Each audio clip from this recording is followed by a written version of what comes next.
Did you know that Israel's Olympic team is made up almost entirely of Israeli soldiers? You cannot even join the team without having been in the army first. But that's not the half of it.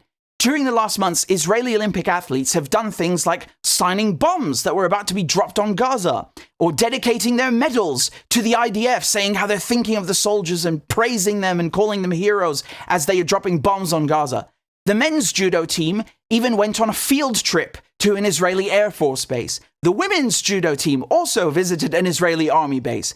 One Israeli athlete posted a video of the IDF raising an Israeli flag on Gaza beach after invading it, with the caption, "Salute your heroes." Another uploaded this illustration of Gaza being destroyed. Israeli Olympic athletes have constantly said how proud they are of being in the IDF and proud to represent Israel during this moment, implying they endorse what it's doing in Gaza. You see, this is more than just mandatory military service, okay? These athletes are proud to be in the Israeli Defense Forces. They openly mix sports with politics and even pose with the Israeli army as it decimates Gaza and stands accused of genocide in the World Court. This is tacit endorsement of genocide and occupation. There's so much of this incriminating evidence, I don't even have time to put all of it in this video. Several Israeli national sports teams are based at a facility, the Wingate facility, that also serves as an IDF base for fitness training.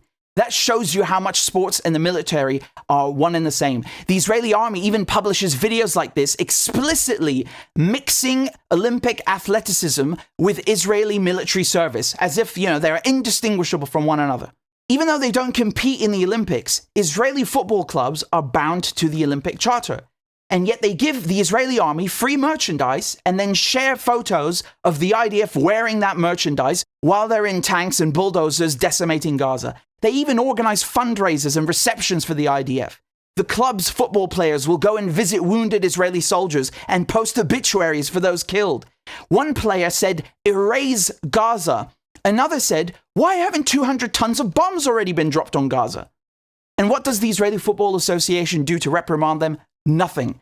Absolutely nothing. It condones this behavior in violation of the Olympic Charter and FIFA's own statutes.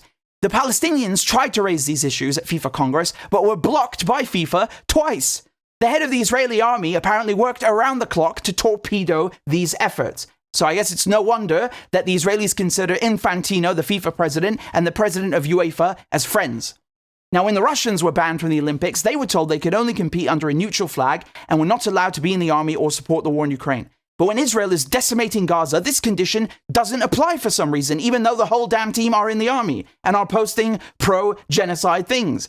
Remember, South Africa couldn't participate in the Olympics for decades because of apartheid. Well, guess what? The ICJ recently ruled that Israel has a system of apartheid in place against Palestinians, and yet the Olympic Committee takes no action. The double standard here couldn't be clearer. Russia, South Africa, Belarus are held to one standard and Israel to another entirely. Israeli soldiers are openly violating the political neutrality of sports. They violate the peace mission of the Olympics, and the Olympic Committee has failed in its role not only to sanction them and reprimand them, but to protect Palestinian Olympic athletes, Palestinian footballers, their sports facilities from Israeli bombs. They've done nothing about the illegal Israeli clubs in the West Bank either, or Israeli officials openly threatening Palestinian sports officials with prison if they open their mouths.